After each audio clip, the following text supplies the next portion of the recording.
You see, I think everyone has got this wrong. And on January 6th, I was on and ride along with the police, which I do frequently. And sometimes they let me make siren noises out of the window. Anyway, on January 6th, I brought my pipe with me, which I do frequently. Sometimes I smoke the pipe. But this time, they told me to get out and get rid of it. So I put it under the park bench next to my friend Kamala. Next thing I know, people are saying bomb, bomb, bomb. I think there is a lot of confusion here. I'm sure my dad will sort it out.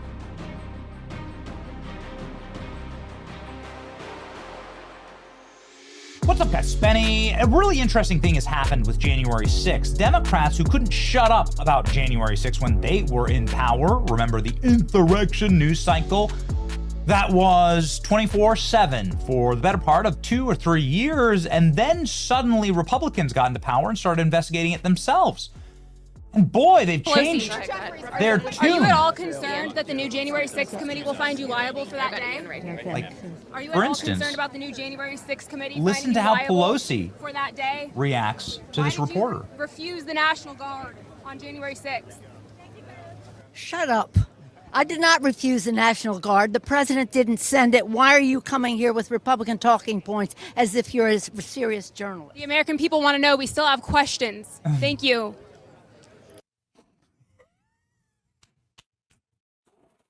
And then the smile at the camera is just perfect from this Lindell TV reporter. Well done. And I just love this reaction. Listen. Shut up. Yeah, that's funny. That's the Democrats' reaction now to January 6th questions. They couldn't get enough January 6th questions until people actually started doing real investigations. And then Democrats now want us to, what? Shut up, as Nancy Pelosi puts it. Pipe bomber's been really something that has been a linchpin, of course, for the narrative around January 6th. The FBI released new pipe bomber info. They did, in fact. I'll show it to you in just a second. This is one of the FBI agents. His name's Kyle Seraphin, and he was in the Washington field office after January 6th, and he said he was put on the pipe bomber story and that they effectively had the guy, and then he was told, don't look into it anymore. Move along. You're not allowed to investigate that anymore. We were illogically pulled from the assignment and returned to our offices for generic online lead assessments. This could have been done by anyone, while our surveillance assessments was something we had specialized experience, training, and equipment to accomplish. He's like, listen, like the FBI clearly did not want us to find the pipe bomber. Why is that exactly? The FBI releases new surveillance video. The FBI is obviously being run by very different people now. The suspect who placed the pipe bombs near the DNC RNC offices. The pipe bombs, by the way, really resemble FBI training devices. It really makes you wonder, is the FBI going to find someone who was working for them? I don't know. I'm not sure. But they are, it seems like, doing their best in this new administration to find him. And this $500,000 reward for information leading to his arrest is a pretty hefty reward, one of the biggest ones out there. The January 6th pipe bomber now is, it looks like they're really doing their best to try and heat up this case. FBI made a good faith effort to release a lot more video. I wish that shows something that could lead to more breakthroughs. I'll pull out 2 observations here, 2 corrections, and I'll add more. The pipe bomber suspect, you can see here, transferring something to his small and shiny from his right hand to his left. Appears to put that object in his left pocket. What is that? Ladies and gentlemen, could that be the strange, untraceable phone that he used? As you can see right here, look at the phone. He's like sitting there just on the phone, standing there in front of like one of these is like Mitch McConnell's houses, by the way. And he, it just seems to be the only phone that they couldn't ever get, right? Never get that one phone. They tracked every other J6er based on the signature ping of their cellular device. They couldn't get that one.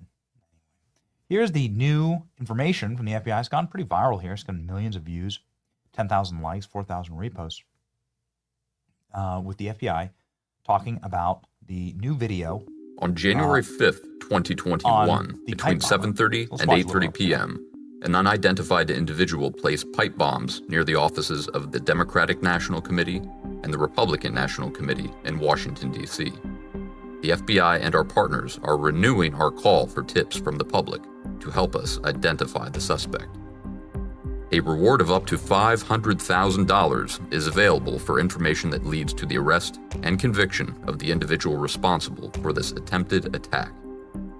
If you have any information, please call the FBI at 1-800-CALL. First time the suspect is seen is at approximately 7:34 p.m. at the intersection of 1st Street and North Carolina Avenue Southeast. The person walks southwest on North Carolina Avenue, turns north on New Jersey Avenue, west on D Street, and then south on South Capitol Street. I like the music. They're using good music selection. This footage of the suspect on South Capitol Street shows the person setting down their backpack, which is believed to contain one of the bombs at this time. The suspect appears to put on a pair of glasses and scan the area, standing on tiptoes.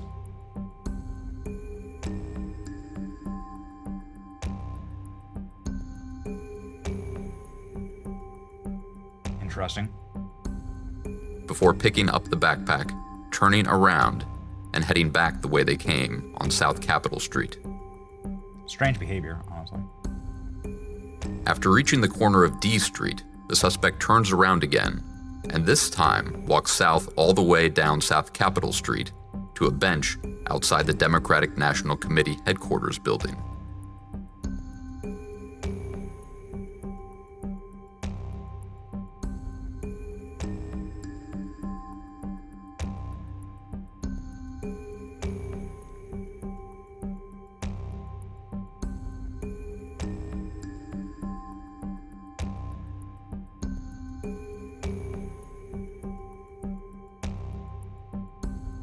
Here we see the suspects sit on the bench for a few minutes. They do not place the bomb at this time.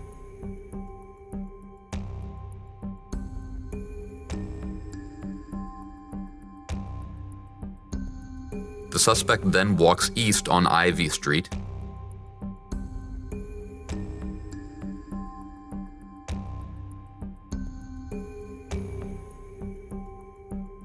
This is new footage.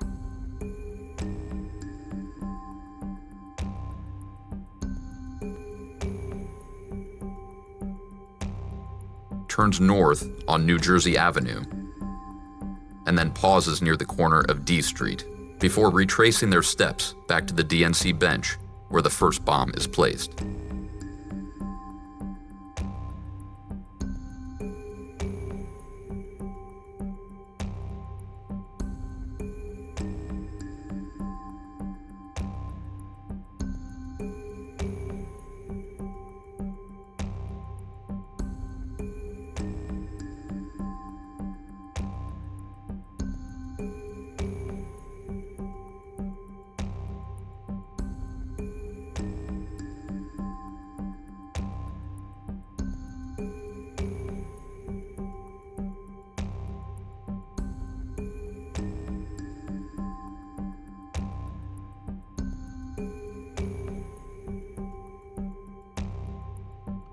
New footage, new footage, new footage.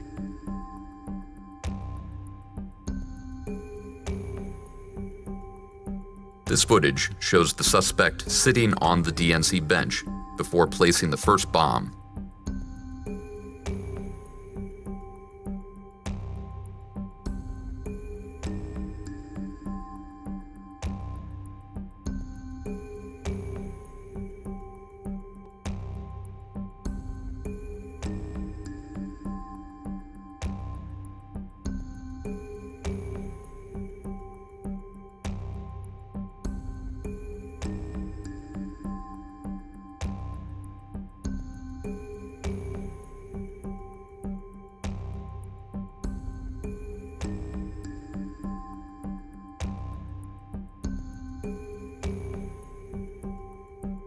Here we see the suspect place the bomb at approximately 7:54 p.m.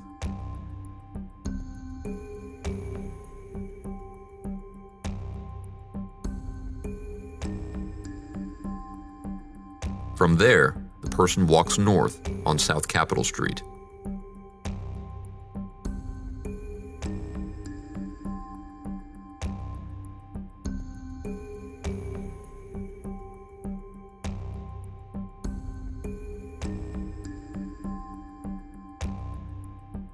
East on D Street,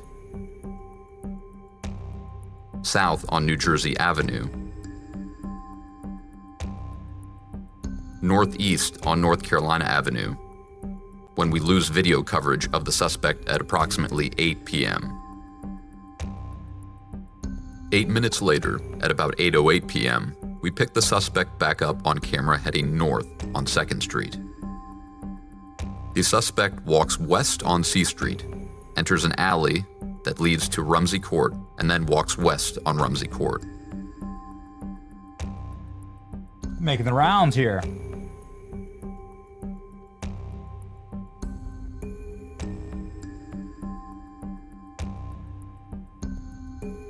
This footage shows the suspect pass between the RNC and the Capitol Hill Club, holding the backpack out to the side. The person continues between the RNC and the Capitol Hill Club, then continues north on 1st Street, east on C Street, back into the alley toward Rumsey Court, back onto Rumsey Court. What? It's like just doing a lap?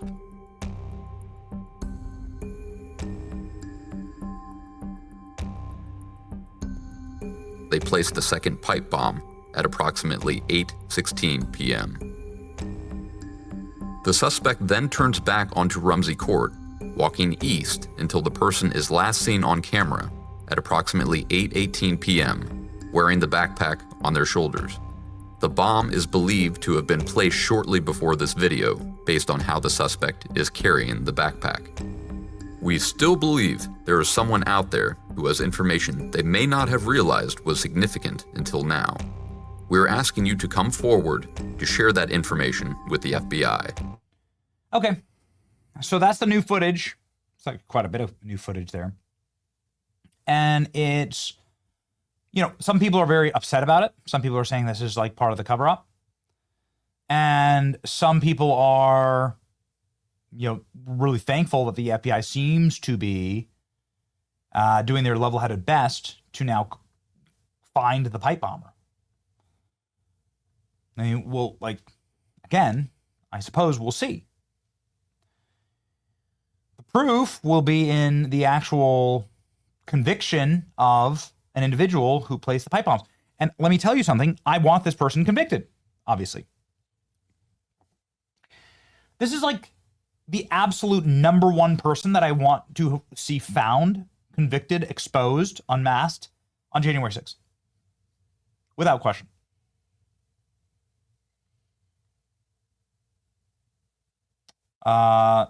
You know, something very dark, very strange went on here.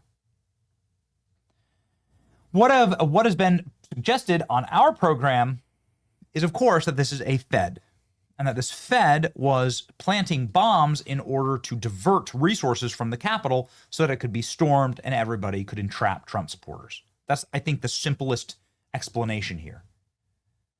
One of those bombs, let's just call them bombs, was placed near the DNC. Kamala Harris inexplicably went to the DNC for no discernible reason. Nobody ever talked about it. Nobody ever explained it. That was in order, I think, to create an op that Kamala Harris was potentially within target range of one of these bombs, and to create like a fake narrative and headline. But they didn't need that headline after January 6th because they were able to effectively get everything that they needed out of that op. And so they just they realized that what they ran here with the pipe bomb, that it was sloppy. And a lot of holes could be shot into it. And so that's why the FBI teams that were sent after this pipe bomber, and this individual left a ton of physical evidence and everything like that, that they were just called off, right? I still find it remarkable that they have these devices. They have this physical evidence. They haven't been able to get any DNA at all from any of the evidence, really. don't believe it. I'm not saying that the current FBI administration is actively covering it up. I mean, I can't think of anybody more than Dan Bongino who would want to actually find this individual. I know that as a matter of fact. But it's a rotted institution. And it's this all happened 5 years ago. So what happens next? I don't know. I appreciate everybody, though, liking, sharing, and subscribing, as we will follow this story. We always have. Way before it was popular and when it was quite dangerous to talk about, right? The truth shall set you free. It's your boy Benny. See ya.